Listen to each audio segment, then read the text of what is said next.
Assalamualaikum warahmatullahi wabarakatuh.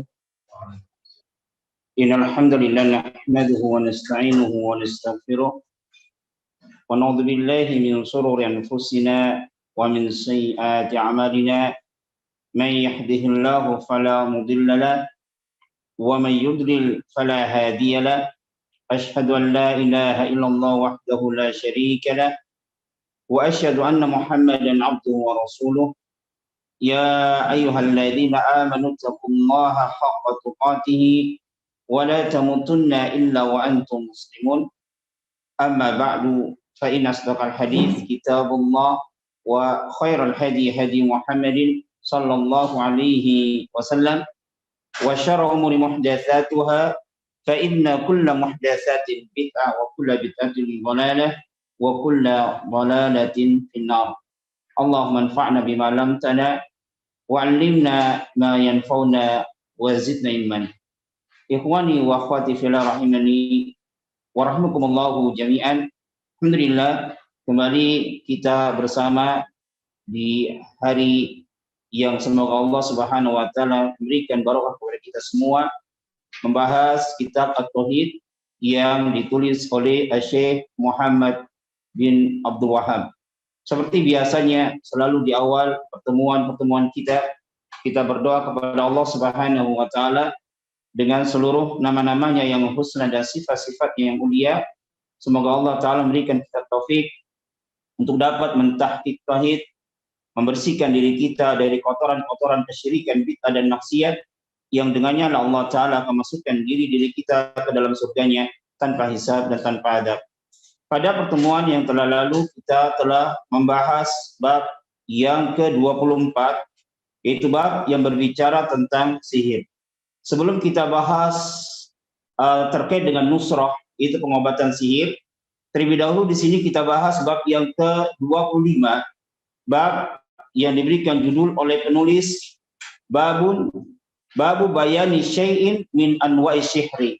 Bab penjelasan sesuatu dari macam-macam sihir. Pada bab yang ke-25 ini hanya ada 2 poin saja yang insya Allah kita akan jelaskan secara singkat. Yang pertama adalah hubungan bab ini dengan bab sebelumnya.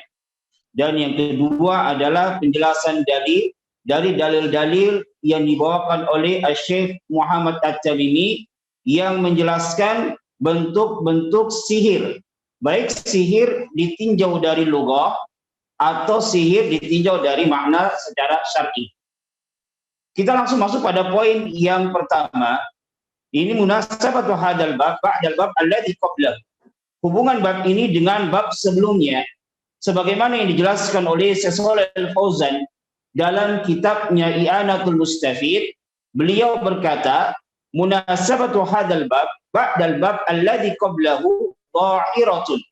Hubungan bab ini, bab yang di dalamnya menjelaskan tentang macam-macam sihir, hubungan dengan bab sebelumnya ini adalah dhahiratun, sangat jelas. Dari sisi mana kejelasan hubungan tersebut? Beliau pun menjelaskan li'annahu fil bab alladzi qablahu, dikarenakan bab sebelumnya, yaitu pada bab yang ke-24, penulis yaitu Syekh Muhammad At-Tamimi menjelaskan dalil-dalil yang terdapat dalam Alkitab dan As-Sunnah fi hukmu sihri, tentang hukum sihir, wa hukmi fi hukmi sihri wa hukmi sahir, tentang hukum sihir dan hukum bagi seorang penyihir. Jadi pada bab yang ke-24 Syekh Muhammad At-Tamimi membawakan dalil-dalil baik dari Al-Quran maupun As-Sunnah yang menjelaskan tentang hukum sihir dan hukuman bagi seorang penyihir. Setelah itu beliau jelaskan bab yang ke-25 ini. Karena tatkala seseorang dia sudah mengetahui hakikat dari sihir, hukumnya dan hukuman bagi seorang penyihir, maka akan terdorong bagi dia atau akan timbul pertanyaan pada dirinya, apa sih itu sihir? Wa ma hiya anwa'uhu, apa sih macam-macam sihir sehingga dia bisa menghindari darinya? Oleh karena itulah, ya setelah bab masalah sihir, menjelaskan tentang hukum sihir dan hukuman bagi seorang penyihir, maka setelah itu beliau menjelaskan macam-macam sihir, ya sehingga manusia menjadi jelas hakikat dan bentuk-bentuk dari sihir, sehingga dia dapat menjauhinya. Dari sini diambil suatu faidah oleh Syekh Shalih Al-Fauzan dalam kitabnya I'anatul Mustafid. Ya, beliau mengatakan wa min thamma, maka dari sini ya jelaslah bagi setiap ulama dan juga bagi talabatul ilmi, bagi penuntut ilmu, ayubayinu linnasi al-haqqa wal batil, untuk menjelaskan kepada manusia hakikat dari kebenaran dan hakikat dari kebatilan. Harus bagi mereka dari para ulama, para dai, para penuntut ilmu menjelaskan kepada manusia al-haqqa, kata beliau, kebenaran, dan juga menjelaskan dalil-dalilnya, dan menjelaskan pula kepada manusia suatu perkara yang batil, dan menjelaskan pula dalil-dalilnya, dan juga menjelaskan macam-macamnya. Kenapa? Apa tujuannya? Min ajli ayyakhudhu bil haqqi ala basirah. Itu agar seseorang dia tatkala mengambil kebenaran itu ala basirah, di atas ilmu. Wa ayatraku al batila ala basirah. Dan tatkala dia pun meninggalkan suatu kebatilan ala basirah, di atas ilmu. Oleh karena itulah seorang ulama tatkala ditanya apa itu at-taqwa, maka beliau mengatakan anta'mala bi ta'atillah ala nurin minallah. Jadi seorang ulama tatkala ditanya apa itu hakikat dari takwa, maka dia mengatakan anta'mala bi ta'atillah ala nurin minallah. Engkau melakukan ketaatan kepada Allah ala nurin minallah, di atas cahaya dari Allah. Harus berdasarkan ilmu basirah dari Al-Quran As-Sunnah. Ya tarju thawab Allah, karena engkau mengharapkan pahala di sisi Allah Subhanahu wa taala. Wa antatruka ala maksiatillah, dan engkau yang meninggalkan kemaksiatan kepada Allah ala nuri min Allah, juga harus di atas cahaya dari Allah. Dia meninggalkan suatu kemaksiatan, dia meninggalkan suatu kemaksiatan karena dia tahu ini adalah suatu perkara yang dilarang, bukan hanya sekedar ikut-ikutan, atau bukan karena mungkin tujuan yang lainnya. Seseorang mungkin yang misalnya dia meninggalkan rokok. Kenapa dia meninggalkan rokok? Kalau dia meninggalkan rokok ala basirah, di atas basirah, dia tahu ini adalah suatu perkara yang haram, kemudian dia tinggalkan, maka akan bernilai pahala. Beda dengan orang yang dia meninggalkan rokok, tidak mau merokok, tidak di atas basirah. Mungkin karena dia memiliki suatu penyakit. Maka yang seperti ini tidaklah berpahala bagi dia. Wa illa, dan apabila tidak, apabila para ulama dan juga para dai, para penuntut ilmu tidak menjelaskan kepada manusia hakikat dari kebenaran ala basirah, juga hakikat dari kebatilan ala basirah, ya apabila tidak jelas yang demikian itu, tidak jelas man al-haq dan al-batil, iltabasa ala nas, maka akan tersamar bagi manusia. Mereka tidak bisa membedakan mana yang batil, mana yang hak. Dan yang sangat dikhawatirkan dan yang terjadi pada saat ini, wa dhannu al-haqqa batilan wal batila haqqa. Mereka wa dhannu al-haqqa batilan, mereka menyangka kebenaran adalah suatu kebatilan dan kebatilan adalah suatu kebenaran. Tauhid dikatakan syirik, syirik dikatakan at-tauhid. Sunnah dikatakan bid'ah, bid'ah dikatakan sunnah. Ini diantara faedah yang dijelaskan oleh Syekh Shalih Al-Fauzan tatkala beliau yang menjelaskan hubungan bab ini dengan bab sebelumnya. Kemudian diantara faedah yang lainnya, wa min hunna yata'ayyanu 'ala du'at wa 'ala al-khutaba fil masjid wa al-mudarrisina ayatani, untuk memperhatikan ya, dan diantara faedahnya wajib atas setiap dai dan juga atas setiap orang-orang yang berkhutbah di masjid-masjid dan atas setiap mudaris untuk memperhatikan perkara ini, menjelaskan kepada manusia perkara-perkara akidah dan juga perkara-perkara agama mereka. Ini diantara dua faedah yang dijelaskan oleh Syekh Shalih Al Fauzan. Tapi kemudian kita masuk pada penjelasan dalil dari dalil-dalil yang dibawakan oleh Syekh Muhammad At-Tamimi yang menjelaskan akan bentuk-bentuk atau macam-macam dari sihir. Berkata qala Ahmad haddatsana Muhammad ibnu Ja'far haddatsana Auf haddatsana Hayyan ibnu al-Ala haddatsana Qatun ibnu Qabidah an abihi.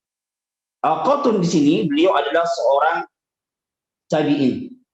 Bapaknya yaitu Qabidah adalah seorang sahabat. Ya, tabi'in yang mulia ini menyampaikan sebuah hadis an abihi dari bapaknya yaitu Qabisa annahu sami'a an-nabiyya sallallahu alaihi wasallam qala, bahwasanya beliau mendengar Nabi sallallahu alaihi wasallam yaitu Qabisa abinya dari Qatan ini mendengar bapaknya mendengar Rasulullah sallallahu alaihi wasallam bersabda, innal iyafata wat tarku wat tiyarata minal jibti. Sesungguhnya al-iyafa wa tarqa wa tiyarah minal jibti. Al-jibtu sebagaimana sudah kita jelaskan pada pertemuan yang telah lalu adalah as-sihru. Sesungguhnya iyafa wa tarqa wa tiyarah minal sihri. Apa makna dari al-iyafa? Berkata al-Auf, berkata qala Aufun, berkata Auf, ya al-iyafa adalah zazru at-tayr. Ini menerbangkan seekor burung. Maknanya adalah dijelaskan di sini oleh Shalih Al Fauzan, yakni at-tasa'umu bi aswatiha wa asma'iha wa masariha, yaitu menganggap sial suara-suara dengan menganggap sial dengan sebab suara-suara burung tersebut atau nama-namanya atau arah terbangnya. Dan ini berarti termasuk dari apa? Termasuk dari tatoyur. Berarti tatoyur sebagaimana yang dijelaskan ya di sini ini termasuk dari jenis sihir. Ya insyaallah kita akan jelaskan setelah bab kahin insyaallah taala. Adapun at-tarku yakni maknanya adalah al-khattu yaqutu fil ardi. Ini membuat garis-garis di bumi. Apa tujuannya? Min ajlis istitola'i al-umuri al-ghaibah. Ya ini untuk mengetahui perkara-perkara ghaibah. Ini salah satu dari jenis-jenis kahin. Ya nanti insya Allah kita akan jelaskan setelah bab ini. Ya, yaitu bab majafil kuhan wa nahwihi. Bab yang berbicara tentang kahin dan juga yang semisalnya. Nanti yang semisal dengan kahin ada namanya romal. Kemudian ada yang namanya munajjim. Ada yang namanya al-arab. Ar-romal inilah romal yang dia mengaku mengetahui perkara yang gaib dengan cara membuat garis-garis di bumi. Ini diantara bentuk-bentuk kahin, yaitu romal. Ya, dan romal ini, at-tarku di sini adalah termasuk dari jenis sihir. Kemudian yang ketiga disebutkan di sini adalah wat-tiyarah. At-tiyarah pun ini minal jibti, at-tiyarah ya ini makna dari at-tatoyur, yang menganggap sial sesuatu. Ini diantara bentuk-bentuk dari sihir. Maka dari hadis yang mulia ini dapat kita simpulkan bahwasanya al-iyafatu nau'un min anwa'is sihri. Bahwasanya iyafa yaitu seseorang yang menerbangkan burung yang kemudian dia lihat ke arah mana terbang burung tersebut dalam rangka untuk bertasaum atau bertafaul, ya, menganggap sial atau menganggap untung. Kalau dia misalnya burungnya terbang ke kanan, dia menganggap ini bertanda untung. Kalau seandainya burungnya terbang ke kiri, ini bertanda sial. Ini termasuk dari sihir. Kemudian at-tarku ini pun termasuk dari sihir, yaitu seseorang yang mengaku mengetahui perkara yang gaib, ya ini dengan cara membuat garis-garis di tanah. Begitu pula dengan at-tiyara kulluha min anwa'is sihri. Semuanya ini termasuk dari macam-macam sihir. Baik, kemudian dalil yang kedua, wa ani bin Abbasin radhiyallahu anhu qala. Dari Ibnu Abbas radhiyallahu anhu qala, qala Rasulullah sallallahu alaihi wasallam. Rasulullah sallallahu alaihi wasallam bersabda, man iktabasa syu'batan minan nujumi faqad iktabasa syu'batan minas sihri. Zada ma zada. Barang siapa yang dia mempelajari syu'batan, bagian dari ilmu nujum, ya, ilmu perbintangan, yang nanti pun ini kita akan jelaskan pada babnya, yaitu bab maja fi tanjim, ya. Dan ini salah satu nanti dalil yang kita akan gunakan, bahwasanya mempelajari ilmu nujum ini, ilmu perbintangan, ini termasuk dari perkara yang diharamkan. Hadis Rasulullah sallallahu alaihi wasallam bersabda, "Man tabasa su'batan minan nujum," barang siapa yang dia mempelajari bagian dari ilmu perbintangan, faqad iktabasa su'batan minas sihri, maka sungguh dia telah mempelajari bagian dari ilmu sihir. Berarti di antara ilmu sihir, di antara bentuk atau macam sihir adalah ilmu perbintangan. Dan tentunya nanti ilmu perbintangan itu sebagaimana yang dijelaskan oleh Syekh Muhammad bin Shalih Al-Utsaimin terbagi menjadi dua. Ada yang namanya ilmu taksir, ada yang namanya ilmu tasyir. Yang haram adalah ilmu perbintangan dengan bentuk ilmu taksir. Nanti ilmu taksir adalah dia mempelajari ilmu perbintangan, mempelajari perbintangan dengan keyakinan annan nujuma tu'assiru fil kauni. Ya, dia memiliki keyakinan bahwasanya bintang-bintang ini memiliki pengaruh atas kejadian-kejadian di muka bumi. Nanti ini adalah salah satu dari jenis perbintangan yang diharamkan. Nanti insya Allah lebih terperincinya kita akan bahas pada babnya, bab yang diberikan judul oleh Syekh Muhammad bin Abdul Wahab, Babu ma ja'a fi tanjim. Kemudian Rasulullah sallallahu alaihi wasallam bersabda, "Zada ma zada," yakni semakin dia, ya, maknanya adalah semakin dia mempelajari ilmu perbintangan semakin dalam, maka kesyirikannya atau semakin dalam pula sihir yang ada pada dirinya. Ini makna dari sabda Rasulullah sallallahu alaihi wasallam, "Zada ma zada." Kemudian dalil yang selanjutnya, wali Nasa'i min hadis Abi Hurairah, dari Imam Nasa'i dari hadis Abi Hurairah, Rasulullah sallallahu alaihi wasallam bersabda, "Man aqada uqdatan," barang siapa yang mengikat suatu ikatan, itu membuat suatu buhul, dan ini adalah merupakan amalan atau perbuatan seorang penyihir. Salah satu wasilah ya yang dilakukan oleh seorang penyihir ya untuk menyihir korbannya. Tsumma nafasa fiha, kemudian dia meniupkan dengan air liurnya yang busuk di dalam ikatan tersebut, faqad sahara, maka sungguh dia telah melakukan sihir. Dan ini adalah merupakan memang amalan ya tukang sihir tatkala dia mempraktekkan ilmu sihirnya untuk menyakiti seseorang, di antaranya adalah dengan membuat ikatan-ikatan atau buhul-buhul, kemudian dia bacakan mantra-mantra yang di dalamnya ada unsur meminta tolong kepada syaitan, ya, kemudian dia ludahi buhul-buhul tersebut dalam rangka menyihir seseorang. Wa man sahara faqad asyraka, dan barang siapa yang melakukan sihir faqad asyraka, maka sungguh dia telah melakukan kesyirikan.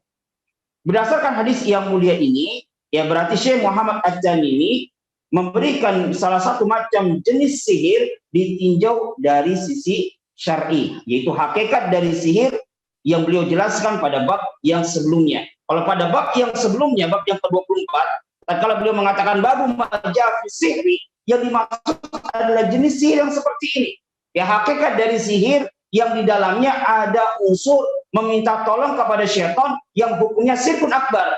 Adapun sihir yang sebelumnya, ya, ini adalah sihir secara lughah, secara bahasa, ditinjau dari pengaruh yang samar, seperti seseorang yang melakukan tatoyur, ya, dia menganggap bahwasanya angka 13 ini adalah angka yang membawa kesialan. Ini termasuk dari sihir ditinjau dari lughah, karena memiliki pengaruh yang samar.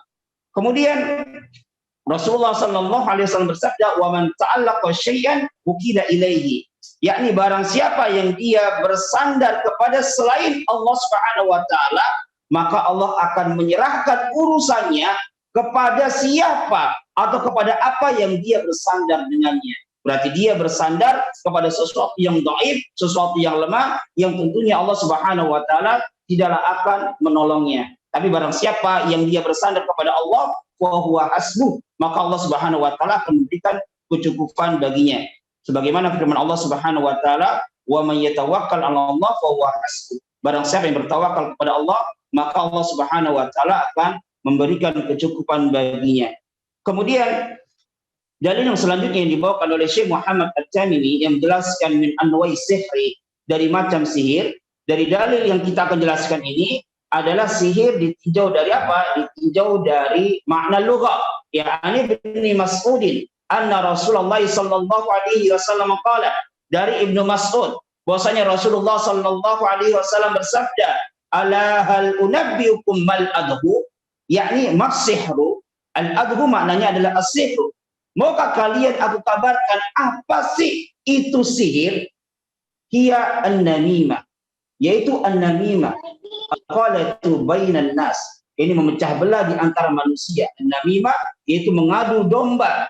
Si A, misalnya si A tidak senang dengan si C dan si B, maka datang si A ini kepada si B mengatakan, wahai si B, si C itu telah mengatakan ini dan itu kepada Anda, sehingga timbul rasa marah yang ada pada diri si B kepada si C. Ya, padahal si C tidak seperti itu. Kemudian datang si A ini kepada si C mengatakan, wahai si C, bahwasanya si B telah mengatakan ini dan itu kepada Anda. Sehingga akhirnya si B dan C yang asalnya dia adalah sahabat karib, ya dikarenakan diadu domba, maka akhirnya dia terpecah. Ya. Mengapa di sini an-namimah dikatakan oleh Rasulullah sallallahu alaihi wasallam termasuk dari al-adhu, yakni termasuk dari sihir, li'anna an-namimah ta'malu amala sihri. Dikarenakan namimah ini yang itu mengadu domba, dia ya amalannya atau akibatnya seperti sihir, yaitu memecahkan di antara dua manusia. Sebagaimana sihir ini dia bisa memecahkan, memisahkan ya kerukunan di antara manusia. Bahkan di sini dikatakan oleh sebagian dari para ulama bahwasanya bal huwa asyaddu, namimah ini ya bahkan dia lebih parah dibandingkan dengan sihir. Ya, kama qala ba'duhum, sebagaimana perkataan sebagian mereka, yufsidu an-namamu fi sa'ah wa ma yufsiduhu as-sahir fi sana. Ya, jadi an-namam, orang yang melakukan namimah ini dia dapat membuat kerusakan fi sa'ah, hanya dalam satu waktu atau 1 jam saja sudah membuat kerusakan. Ya, beda dengan sihir yang mungkin dia membuat kerusakan fisana dalam waktu satu tahun. Dan namimah asyaddu ta'siran minas sihri. Ya, dan namimah ini asarnya, pengaruhnya lebih dahsyat dibandingkan sihir. Kalau sihir mungkin ya pengaruhnya hanya pada orang yang terkena sihir saja. Tapi kalau namimah ini pengaruhnya bisa menimpa kaum muslimin. Ya, secara umum kabilah-kabilah yang mungkin mereka awalnya rukun, kemudian ada orang yang mengadu domba, akhirnya terjadilah peperangan di antara kabilah tersebut. Dan namimah di sini termasuk sihir, ya, sebagaimana tadi sudah kita jelaskan, yaitu sihir secara lugha, sesuatu yang samar dan sesuatu yang samar sebabnya. Adapun hukum dari namimah, hukumnya adalah minal kabair, ya termasuk dari al-kabair, tidak termasuk dari kesyirikan. Baik, kemudian yang dalil yang terakhir, walahuma, dan bagi keduanya, itu bagi Imam Bukhari dan Muslim, dari Ibnu Umar radhiyallahu anha, bahwasanya Rasulullah sallallahu alaihi wasallam bersabda, inna minal bayani la sihran. Sesungguhnya di antara penjelasan ini termasuk dari sihir. Ini sudah kita jelaskan pada awal-awal pembahasan masalah sihir, dan ini adalah salah satu jenis sihir ditinjau dari bahasa. Ya, sesuatu yang samar sebabnya. Dan penjelasan minal bayan ini ada yang hukumnya diharamkan jika dalam rangka menjelaskan suatu kesesatan, dan juga bisa hukumnya adalah suatu perkara yang mubah saja. Baik, mungkin ini yang bisa kita sampaikan terkait bab yang ke-25. Kita langsung masuk, kita loncat pada bab yang ke-27. Ya, bab 27 kita loncat. Ya, bab yang ke-26 adalah bab maja'a fil kuhan wa nahwihim, Kita loncat terlebih dahulu, kita masuk pada bab yang ke-27, yaitu bab maja fil nusrah, yaitu bab tentang nusrah. Tapi kalau kita lihat dari dalil-dalil yang dibawakan oleh Syekh Muhammad At-Tamimi, ya, ada dua pendapat di sini tentang hukum nusrah. Nusrah, sebelum kita jelaskan dalil-dalil yang dibawakan oleh mu'allif tentang hukum dari nusrah. Nusrah ini adalah hilu sihri anil mashur, menghilangkan pengaruh sihir dari orang yang terkena sihir. Dalam artian, bisa saja kita mengatakan nusrah itu adalah pengobatan sihir. Apa hukum nusrah? Hukum nusrah, sebagaimana yang disimpulkan oleh Ibnu Qayyim al-Jauziyah, ini terbagi menjadi dua. Yang pertama, nusrah yang hukumnya haram, bahkan bisa sampai jatuh kepada kesyirikan. Bagaimana bentuknya? Yakni mengobati sihir dengan sihir yang semisalnya. Ya, mengobati sihir dengan sihir yang semisalnya. Yang mana seorang penyihir dan orang yang meminta tolong kepada sihir untuk menghilangkan pengaruh sihir yang ada pada dirinya, keduanya sama-sama mendekatkan diri kepada syaitan. Dan nusrah yang diharamkan inilah yang menghilangkan sihir dengan sihir yang semisalnya, yang hukumnya haram, bahkan syirkun akbar, sebagaimana dalil yang pertama yang dibawakan oleh Syekh Muhammad At-Tamimi dari Jabir, bahwasanya Rasulullah Sallallahu Alaihi Wasallam suila anin nusrah, ditanya tentang nusrah. Faqala, maka beliau bersabda, hiya min amali syaitan. Yang nusrah adalah termasuk dari perbuatan syaitan. Maksudnya nusrah yang mana ini? Ini nusrah ya yang di dalamnya ada unsur meminta tolong kepada syaitan, menghilangkan sihir, tapi dengan sihir yang semisalnya. Yang mana seorang penyihir dan juga orang yang meminta tolong kepada sihir untuk menghilangkan pengaruh sihir yang ada pada dirinya, sama-sama mendekatkan diri kepada syaitan. Rawahu Ahmad bi sanadin jayyid. Ini hadis diriwayatkan oleh Imam Ahmad dengan sanad yang bagus, dan juga diriwayatkan oleh Imam Abu Dawud. Wa qala suila Ahmad anha. Imam Ahmad pernah ditanya tentang nusrah. Faqala, maka beliau berkata, Ibnu Mas'ud yafrahu hadza kullahu. Ibnu Mas'ud, sahabat yang mulia ini, membenci. Maksudnya membenci di sini adalah karaha indal salaf. Ini maknanya adalah haram. Ya, Ibnu Mas'ud menganggap bahwasanya nusrah itu semuanya adalah haram. Maksudnya apa di sini? Ya, ini nusrah yang jenis yang pertama. Ini nusrah yang di dalamnya ada unsur meminta tolong kepada syaitan, menghilangkan sihir dengan sihir yang semisalnya. Kemudian jenis nusrah yang kedua adalah nusrah yang hukumnya boleh. Nusrah yang hukumnya boleh adalah menghilangkan sihir dengan cara diruqyah atau dengan obat-obatan yang mubah, maka ini hukumnya mubah. Dan sihir inilah, dan nusrah inilah sebagaimana yang dibawakan dalil yang kedua di sini oleh Syekh Muhammad At-Tamimi wa fil Bukhari an Qatadah, dari Bukhari, di dalam kitab Bukhari dari Qatadah, qultu li ibni al-Musayyib, aku berkata kepada Ibnu Musayyib, seorang tabi'in yang mulia, rajulun bihi tibbun, ada seorang laki-laki yang dia tersihir. Tibbun ini adalah suatu ungkapan dalam rangka bertafaul, ya, dari sihir. Tibbun maknanya adalah seseorang yang terkena sihir.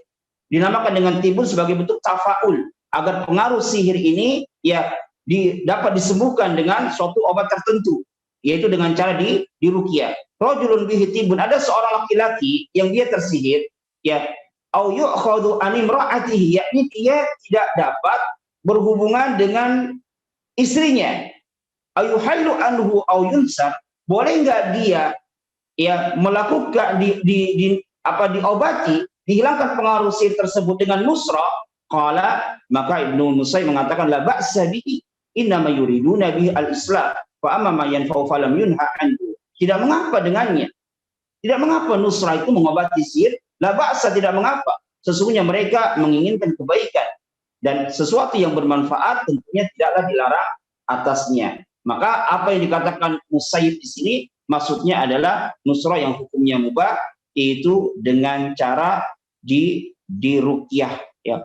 Dan diriwayatkan dari Hasan Al-Basri annahu qala la yahullu sihra illa sahir. Tidaklah mengobati sihir, menghilangkan sihir kecuali seorang penyihir. Ini maksudnya adalah nusrah yang jenis pertama, yaitu menghilangkan sihir dengan sihir yang semisalnya yang hukumnya adalah haram. Oleh karena itulah di akhir dari apa yang dibawakan oleh Syekh Muhammad At-Tamimi, ya beliau menutup dengan perkataan Ibnu Qayyim bahwasanya nusrah adalah hilus sihri anil masur wa huwa nau'ani. Nusrah adalah menghilangkan sihir dari orang yang terkena sihir, menghilangkan pengaruh sihir dari orang yang terkena sihir, dan nusrah ini terbagi menjadi dua. Yang pertama adalah menghilangkan sihir dengan sihir yang semisalnya, wa huwa alladzi min amali syaitan, dan ini termasuk dari amalan syaitan yang hukumnya adalah syirkun akbar. Kemudian jenis yang kedua adalah nusrah biruqyah, yaitu nusrah dengan cara diruqyah atau dengan doa-doa dari Rasulullah Sallallahu Alaihi Wasallam atau dengan obat-obatan yang mubah. Dan kemudian di sini Syekh Shalih Al Fauzan memberikan contoh bentuk pengobatan nusrah dengan ruqyah. Ya, beliau menjelaskan bahwasanya tatkala seseorang ini mengobati seorang yang terkena sihir biruqyah dengan bentuk ruqyah, yaitu membacakan alal masyhur, membacakan atas orang yang terkena sihir min kitabillah, dari ayat-ayat yang terdapat di dalam kitabullah yaitu Al-Qur'an. Fatuqra'u alaihi al-Fatihah. Yang pertama dibacakan atasnya surat Al-Fatihah, allati hiya a'dhamu raqa'. Dan surat Al-Fatihah ini adalah sebesar-besar ayat atau surat untuk meruqyah. Pertama dibacakan ya kepada orang yang tersihir ini surat Al-Fatihah. Kemudian wa yuqra'u alaihi al-ayatu allati tata'allaqu bi dzikri sihri. Ya, kemudian dibacakan ayat-ayat yang terkait penyebutan sihir dan batilnya sihir. Yaitu ya mithlu qouli ta'ala fi suratil A'raf, seperti firman Allah Subhanahu wa taala dalam surat Al-A'raf ayat 117 sampai 122.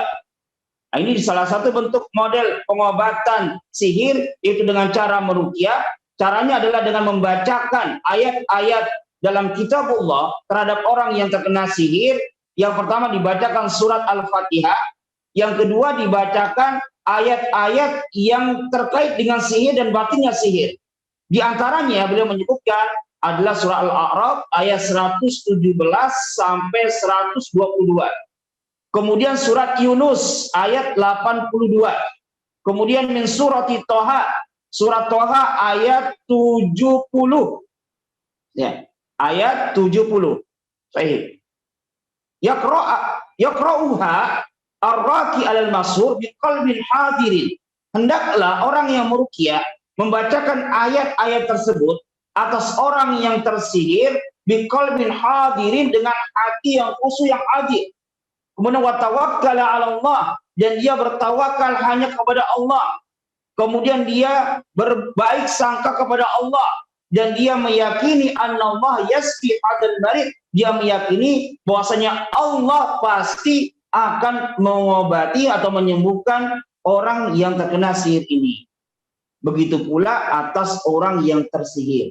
Ya, dia pun harus meyakini dengan keyakinan seperti itu. Ya, dia harus menghadirkan hati, mendengarkan dengan seksama, dia bertawakal kepada Allah, dia berbaik sangka kepada Allah, dan dia meyakini Allah Subhanahu wa taala akan menyembuhkan penyakitnya. Maka apabila semuanya ini ada pada mereka, kata beliau di sini, hasalat an-natijatu bila syakkin wala raibin, maka akan hasilnya akan nampak dengan izin Allah Subhanahu wa taala tanpa diragukan lagi. Ya, tanpa diragukan lagi. Kemudian di antara bentuk pengobatan sihir yang lainnya yang Anda baca dalam kitab yang lainnya, yaitu dengan cara mengambil 7 lembar daun bidara yang masih hijau, kemudian ditumbuk, ya dihaluskan, kemudian dicampurkan pada air, ya, kemudian dibacakan di dalam air tersebut yang telah dicampurkan pada 7 lembar daun bidara yang sudah ditumbuk, dibacakan apa ayat-ayat yang tadi sudah kita sebutkan, dibacakan surat Al-Fatihah, kemudian dibacakan ayat-ayat yang terkait dengan sihir, kemudian diminumkan 3 kali tegukan kepada orang yang tersihir, dan sisanya dipakai untuk mandi. Ini diantara bentuk pengobatan sihir yang dijelaskan oleh Syekh Shalih Al-Fauzan. Kita masuk pada bab yang ke-26. Itu bab yang diberikan judul oleh penulis Babu ma jaa fil kuhan wa nahwihim. Bab apa-apa yang telah datang penjelasannya dari Al-Quran maupun dari As-Sunnah yang menjelaskan hukum al-kuhan. Kuhan ini adalah jamu taksir min kahin. Biasa kita artikan dukun. Wa nahwihim, atau yang semisalnya. Yang semisal dengan kahin adalah al-arraf, kemudian al-munajjim, dan ar-ramal. Adapun poin-poin pembahasan yang kita akan jelaskan ya pada bab ini ada sekitar beberapa poin. Yang pertama adalah hubungan bab ini dengan bab sebelumnya, atau hubungan bab ini dengan Kitabut Tauhid. Ini poin yang pertama, hubungan bab ini dengan Kitabut Tauhid.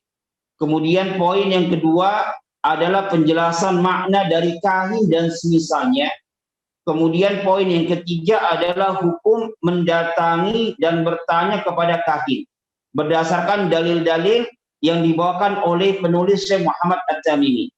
Kita langsung masuk pada poin yang pertama, yaitu hubungan bab ini dengan Kitabut Tauhid. Ya, kahin dan semisalnya ini adalah orang-orang yang mereka mengaku mengetahui perkara yang gaib. Jadi kahin dan semisalnya adalah orang-orang yang mengaku mengetahui perkara yang gaib. Perkara gaib sebagaimana yang dijelaskan oleh Syekh Muhammad bin Shalih Al-Utsaimin dalam kitabnya Al-Qaulul Mufid, ini terbagi menjadi 2. Ada gaib yang hakiki dan ada gaib yang nisbi. Ya, gaib yang hakiki dan gaib yang nisbi. Gaib yang hakiki adalah perkara gaib terkait dengan sesuatu yang akan terjadi. Maka tidak ada yang mengetahui perkara gaib yang seperti ini kecuali Allah Subhanahu wa taala. Ini perkara gaib yang hakiki. Kemudian yang kedua adalah perkara gaib yang nisbi. Maksudnya apa perkara gaib yang nisbi? Perkara gaib yang nisbi adalah perkara gaib yang dia suatu perkara yang gaib pada sebagian orang, namun tidak gaib pada sebagian yang lainnya. Seperti misalnya ya kejadian yang sekarang terjadi di rumah-rumah kita masing-masing ini. Ya, kejadian yang terjadi di rumah kita yang kita tidak hadir di sana, maka gaib bagi kita karena kita tidak hadir. Tapi tidak gaib bagi orang yang hadir di sana. Ini adalah perkara gaib yang nisbi. Kalau apabila ada seseorang dia mengaku mengetahui perkara yang gaib yang nisbi tanpa ada sarana yang zahir yang nampak, maka ini termasuk dalam pembahasan kita. Jadi kalau ada seseorang mengaku perkara gaib yang nisbi, yang dia nggak hadir di sana, ya tanpa ada sebab-sebab atau wasilah yang zahir yang nampak, maka masuk ke dalam pembahasan kita ini. Ya, maksudnya apa sebab-sebab yang zahir dan nampak? Misalnya, ya, Ana untuk mengetahui perkara yang terjadi sekarang di rumah Ana nggak hadir di sana. Ana bisa tanya sama istri. Sekarang anak-anak sedang apa? Kemudian dikabarkan sama istri Ana. Ya, maka ini berarti memang bukan nisbi lagi, bukan gaib bagi diri Ana. Ana dapat kabar dari istri yang dia ya hadir pada saat itu melihat kejadian tersebut. Tapi kalau ada orang mengaku perkara gaib, saya tahu apa yang terjadi di rumah saya, tanpa satu sebab yang zahir, maka masuk ke dalam pembahasan kita ini. Dan ini nanti ya salah satu dari jenis al-arrah, ya. Sebagaimana nanti insyaallah kita jelaskan. Jadi hubungan bab ini dengan Kitabut Tauhid, al-ghaibu, perkara gaib, baik perkara gaib ya yang hakiki maupun yang nisbi tanpa sebab yang zahir, ini adalah merupakan perkara yang khusus bagi Allah saja yang mengilmuinya. Dalilnya adalah diantara dalilnya adalah firman Allah Subhanahu wa taala dalam surah Al-An'am ayat 59, wa indahu mafatihul ghaibi la ya'lamuha illa huwa.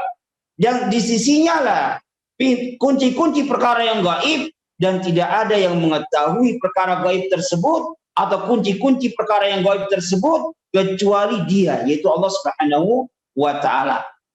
Dan juga firman Allah Subhanahu wa taala dalam surah An-Naml ayat 65, Allah taala berfirman, "Qul la ya'lamu man fis samawati wal ardil ghaiba illallah." Katakanlah ya Muhammad kepada manusia, tidak ada seorang pun baik di langit maupun di bumi yang tahu perkara yang gaib kecuali Allah. Maka barang siapa faman idda'a ilmal ghaibi aw saddaqa man idda'ahu. Di sini dikatakan ya faman idda'a ilmal ghaib, barang siapa yang dia mengaku mengetahui perkara yang gaib, aw saddaqa man idda'ahu, atau dia membenarkan orang yang mengaku mengetahui perkara yang gaib, faqad waqa'a fil kufri wasyirki, maka sungguh dia telah melakukan kekufuran ataupun kesyirikan. Di sini berarti ada dua jenis manusia ya, yang dia terjatuh ke dalam kekufuran ataupun kesyirikan. Yang pertama adalah orang yang mengaku tahu ilmu gaib, maka dia kufur dan syirik. Yang kedua, dia nggak tahu perkara yang gaib, akan tetapi dia membenarkan orang yang mengetahui perkara yang gaib. Maka kedua orang ini sungguh telah terjatuh ke dalam kekufuran dan kesyirikan. Mengapa mereka terjatuh ke dalam kekufuran dan kesyirikan? Mereka terjatuh ke dalam kekufuran karena yang namanya syirik kan belum tentu kufur. Kufur ini lebih luas dibandingkan syirik. Syirik adalah merupakan bagian dari kekufuran. Ya, kufur dari sisi mana tinjauannya? Karena orang yang mengaku mengetahui perkara yang gaib, atau orang yang membenarkan orang lain yang mengaku mengetahui perkara yang gaib, hakikatnya dua orang ini telah mendustakan firman Allah yang tadi sudah kita bacakan. Ya, jelas Allah Subhanahu wa taala mengatakan tidak ada yang mengetahui seorang pun baik di langit maupun di bumi perkara yang gaib kecuali Allah. Maka apabila ada orang mengatakan saya tahu perkara gaib, berarti ya secara tidak langsung orang ini telah mendustakan firman Allah surat An-Naml ayat 65. Atau ada orang yang membenarkan, iya si fulan itu memang benar-benar tahu perkara yang gaib, maka dia pun hakikatnya telah mengingkari firman Allah Subhanahu wa taala terkhusus surat An-Naml ayat 65. Oleh karena itulah orang yang mengaku mengetahui perkara yang gaib atau orang yang membenarkan orang yang mengaku perkara yang mengetahui perkara yang gaib, dia terjerumus ke dalam kekufuran dan dia terjerumus ke dalam kesyirikan. Dari sisi mana? Dari sisi tatkala kita mengetahui perkara yang gaib ini adalah merupakan perkara yang merupakan kekhususan bagi Allah, tatkala ada seorang yang mengaku tahu perkara yang gaib, maka seakan-akan dia telah mensejajarkan dirinya dengan Allah. Dan sebagaimana sudah kita ketahui bahwasanya yang namanya syirik sebagaimana didefinisikan oleh Syekhul Islam Ibnu Taimiyah adalah apa? Menyamakan makhluk dengan Allah dalam perkara yang merupakan kekhususan bagi Allah.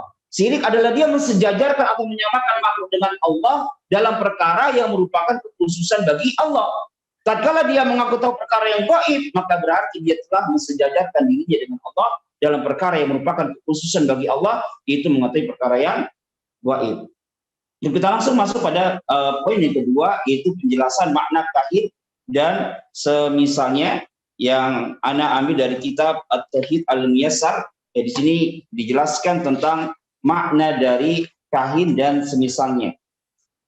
Yang pertama makna dari kahin, yakni man akhbara anil ghaibi bi tariqil jinni.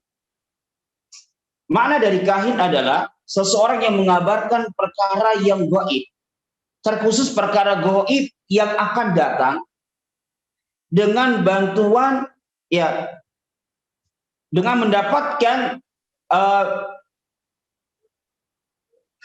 mendapatkan pertolongan dari syaitan yang mencuri berita.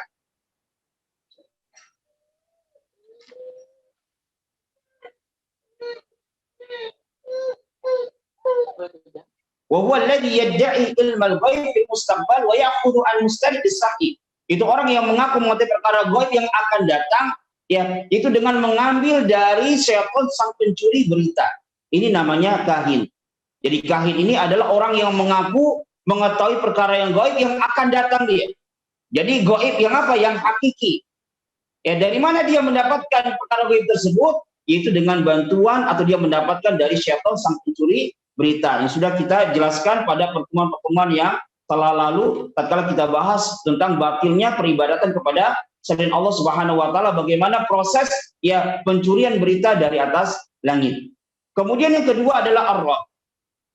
Arraf adalah huwallazi yadda'i ma'rifatal umur.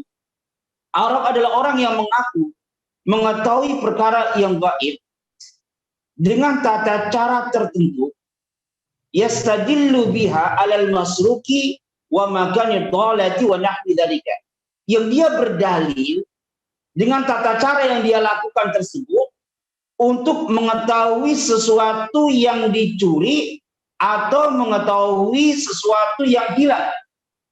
Hilangnya di mana? Berarti araf ini kalau kita lihat definisi dari araf ini, dia terkait dari apa? Terkait perkara gaib yang nisbi. Yang nisbi. Ya, itu dia mengaku mengetahui perkara yang gaib dengan tata cara tertentu untuk mengetahui sesuatu yang hilang atau dicuri. Ya, mungkin kita sering dengar ada orang yang rumahnya barangnya di rumahnya ada yang dicuri, kemudian datang ke orang pintar. Nanti orang pintar biasanya yang pernah saya dapatkan atau saya pernah dengar, nanti mengambil sebuah sebaskom air, nanti dibacakan mantra-mantra, kemudian dipanggil anaknya yang belum balik, yang seakan-akan seperti ilmiah, karena kalau sudah balik katanya nanti nggak bisa lihat wajah orang yang mencuri. Jadi harus orang yang belum punya dosa. Nanti ya dia bacakan mantra-mantra, muncullah di dalam baskom tersebut wajah sang pencuri. Yang hakikatnya ini apa? Minta tolong kepada syaitan. Dan terkadang itu memang benar. Maka tatkala kita dapatkan yang seperti itu, kita jangan merasa wah dengan orang tersebut. Kenapa? Karena dia minta tolong kepada syaitan. Ya, nanti syaitan yang dia miliki ini, dia perintahkan untuk mencari khobar ke tempat rumah yang dicuri. Nanti syaitannya pergi ke sana, ya kemudian nanti syaitan yang dimiliki oleh tukang dukun ini, araf ini, nanti kan dia bertanya kepada jin-jin yang mungkin melihat kejadian tersebut, yang melihat bagaimana rupa orang tersebut. Kemudian nanti ya jin yang melihat rupa orang tersebut yang mencuri, maka jin ini menampakkan dirinya seperti orang yang mencuri. Ya, ini termasuk dari araf. Orang yang mengaku mengetahui perkara yang gaib dengan tata cara tertentu ya untuk mengetahui barang yang hilang atau barang yang dicuri. Tapi yang ketiga adalah munajjim. Munajjim adalah orang yang mengaku mengetahui perkara yang gaib dengan perantara bintang. Yang biasa kita sebut dengan zodiak. Yang biasa kita sebut dengan zodiak. Orang yang lahirnya tanggal ini, bulan ini, maka bintangnya ini. Nanti ramalannya seperti ini. Itu namanya munajjim. Ya, ramalan bintang atau zodiak, mereka adalah orang-orang yang mengaku mengetahui perkara yang gaib dengan perantara bintang. Kemudian yang keempat adalah romal. Apa itu romal?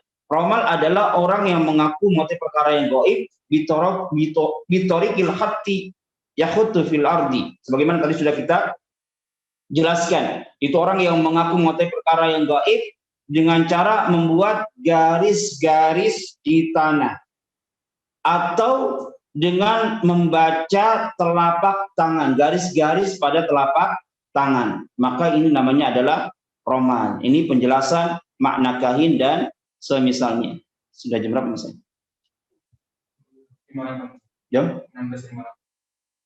15? 16.58. Kita jelaskan poin yang selanjutnya, itu hukum mendatangi dan bertanya kepada kahin. Sebelum kita menjelaskan hukum mendatangi dan bertanya kepada kahin, di sini ada poin yang terlewat, yaitu hukum kahin dan semisalnya. Apa hukum menjadi kahin dan semisalnya? Ini hukumnya adalah sirkun, ditinjau dari dua sisi. Ya, yang pertama karena mereka mengaku mengetahui perkara gaib yang merupakan kekhususan bagi Allah Subhanahu wa taala. Dan yang kedua karena mereka tentunya meminta tolong dan mendekatkan diri kepada syaitan. Jadi hukum kahin dan semisalnya adalah syirik ditinjau dari dua alasan. Yang pertama karena mereka mengaku mengetahui perkara yang gaib yang ini adalah merupakan kekhususan bagi Allah Subhanahu wa taala. Dan yang kedua karena mereka pasti meminta tolong dan mendekatkan diri kepada syaitan. Adapun hukum mendatangi dan bertanya kepada kahin dan semisalnya sebagaimana dijelaskan oleh Syekh Shalih Utsaimin dalam kitab Al-Qaulul Mufid, ada 4 ya. Fasu'alu al-arraf wa nahwihi yanqasim ila aqsam. Jadi bertanya kepada arraf dan yang semisalnya ini terbagi menjadi 4 ya. Yang pertama, bertanya kepadanya soalan mujarradan, yaitu sekedar bertanya. Ya, sekedar bertanya maksudnya dia tidak membenarkannya, hanya sekedar iseng saja, pengen tahu dan dia tidak membenarkannya. Apa hukumnya? Ya, hukumnya adalah haram dan sholatnya tidak diterima selama 40 hari. Ya, dalilnya adalah sabda Rasulullah Shallallahu Alaihi Wasallam yang diriwayatkan oleh Imam Muslim, "Man ata arrafan fasa'alahu an syai'in lam tuqbal lahu salatun arba'ina yauman." Barang siapa yang mendatangi arraf dan dia bertanya kepadanya tentang sesuatu, lam tuqbal lahu salatun arba'ina yauman, maka salatnya tidak diterima selama 40 hari. Wal muradu anna salatahu la ajra lahu 'alaiha. Dan yang memang di sini adalah salatnya tidak berpahala, tapi dia tetap wajib untuk salat. Tapi sebagai hukuman ya atas perbuatan dia yang bertanya kepada kahin, mendatangi dan bertanya kepada kahin, maka ya salatnya pahalanya tidak diterima. Salatnya tidak berpahala selama 40 hari. Sama juga bagi orang-orang yang dia membaca ramalan bintang. Walaupun sekedar iseng. Atau dia membaca primbon ataupun yang semisalnya. Sekedar iseng. Lagi main ke rumah teman, ada majalah, dia lihat-lihat. Oh, di situ ada ramalan bintang. Oh, di situ ada primbon. Dia coba, dia baca. Iseng, pengen tahu aja nih. Saya lahir hari Senin. Kira-kira gimana sih nasib saya secara umum? Dia nggak percaya. Maka yang seperti ini hukumnya adalah haram. Dan sholatnya tidak diterima selama 40 hari. Bahkan di sini dijelaskan oleh Syekh Shalih Al-Fauzan dalam kitabnya I'anatul Mustafid, mendatangi saja nggak boleh. Sekedar mendatangi saja dilarang oleh Rasulullah Sallallahu Alaihi Wasallam. Ya, tatkala seorang sahabat Muawiyah bin Hakam bertanya kepada Rasulullah anil arrafin qala, maka Rasul bersabda la ta'tihim, jangan datang kepada mereka. Maka dijelaskan oleh Syekh Shalih Fauzan, fan Nabi sallallahu alaihi wasallam nahahu an mujarradi ityanihim. Nabi sallallahu alaihi wasallam ini melarang walaupun hanya sekedar mendatanginya. Mendatangi saja dilarang, apalagi bertanya walaupun dia tidak membenarkannya. Maka hukumnya adalah haram. Dan sholatnya tidak diterima selama 40 hari. Kemudian yang kedua adalah ayas'alahu, bertanya kepadanya dan membenarkannya. Dan menganggap perkataan kahin tersebut atau arab tersebut fahada kufrun, maka ini adalah hukumnya adalah kufrun, li'anna tasdiqahu fi ilmil ghaib takdibun lil Qur'an. Dikarenakan ya membenarkan sang dukun, sang arab, sang munajjim atau membenarkan zodiak, ya hakikatnya telah mendustakan Al-Qur'an. Karena yang mengetahui perkara yang gaib adalah Allah Subhanahu wa taala. Kalau dia membenarkannya, berarti secara tidak langsung orang ini telah mendustakan Al-Qur'an. Kemudian yang ketiga adalah bertanya kepadanya untuk mengujinya. Hal huwa shadiqun aw kadhibun la li ajli ayakhudha bi qawlihi. Ya, bertanya kepadanya untuk sekedar mengujinya apakah dia jujur atau dusta dan tidak untuk mengambil perkataannya. Fahadalah ba'sadi, maka yang seperti ini tidaklah mengapa, wala yudkhalu fil hadis, dan tidaklah dimasukkan ke dalam hadis yang tadi sudah kita bacakan. Adapun dalil yang kedua tadi, dalil yang akan kufurnya orang yang bertanya kepada kahin adalah man ata kahinan fasaddaqahu bima yaqul faqad kafara bima unzila ala Muhammadin sallallahu alaihi wasallam. Barang siapa yang mendatangi kahin dan dia membenarkan apa yang dikatakannya, maka sungguh dia telah mengingkari apa-apa yang telah diturunkan kepada Nabi kita Muhammad sallallahu alaihi wasallam. Adapun yang ketiga, ya dalilnya di sini adalah tatkala Nabi sallallahu alaihi wasallam bertanya kepada Ibnu Sayyad, waqad sa'ala an-nabiyyu sallallahu alaihi wasallam Ibnu Sayyad. Dan sungguh Nabi sallallahu alaihi wasallam telah bertanya kepada Ibnu Sayyad. Faqala, Nabi berkata kepadanya, "Madza khaba'tu laka?" Apa yang aku sembunyikan untukmu? Qala, maka Ibnu Sayyid ini mengatakan ad-duh. Ya, duh. Ya, faqala ikhsa falan ta'du qadraka. Ya cukup engkau tidak akan melampaui akan kemampuanmu. Ya di sini Rasulullah bertanya kepada Ibnu Sayyid, seorang kahin dari kalangan Yahudi, dalam rangka untuk mengujinya, bukan untuk mengambil perkataannya. Kemudian yang keempat, ya bertanya kepada kahin atau semisalnya untuk menampakkan kelemahannya dan kedustaannya, itu kita dengan menguji dia dengan perkara yang ya dapat menjelaskan tentang kedustaan dan kelemahannya. Maka yang seperti ini adalah dituntut, sebagaimana ya kisah yang ma'ruf yang mungkin kita pernah dengar bersama tentang kisahnya perdebatan antara Syekh Albani dengan seorang dukun. Ya tatkala di sebuah qaryah ada seorang dukun yang membuat fitnah kepada masyarakat di sekitar qaryah tersebut, dan banyak dari orang-orang yang percaya, maka Syekh Albani pun mendatanginya dan berdialog dengan sang dukun. Kemudian dukun ini ya mendesak Syekh Albani untuk mempercayai dirinya bahwasanya dia mengerti perkara yang gaib. Maka saya mengatakan, ya maknanya saya akan percaya kepada Anda, ya tapi saya memiliki dua syarat. Kemudian dukun ini mengatakan, apa dua syarat tersebut? Kata Syekh Albani, loh, kenapa Anda bertanya kepada saya apa syaratnya? Bukankah Anda mengerti perkara yang gaib? Ya, ini diantara sikap para ulama atau perbuatan para ulama tatkala mereka menampakkan kelemahan dan kedustaan sang dukun. Mungkin ini yang bisa kita jelaskan. Apabila ada benarnya, maka semata-mata datangnya dari Allah Subhanahu wa taala, dan apabila ada salahnya dari apa yang saya sampaikan, mungkin salah dalam membacakan ayat hadis Rasulullah sallallahu alaihi wasallam, maka datangnya dari diri saya, dan saya beristighfar kepada Allah Subhanahu wa taala. Kita tutup dengan doa kafatul majlis. Subhanahu wa bihamdika asyhadu an la ilaha illa anta astaghfiruka wa atubu ilaik. Assalamualaikum warahmatullahi wabarakatuh.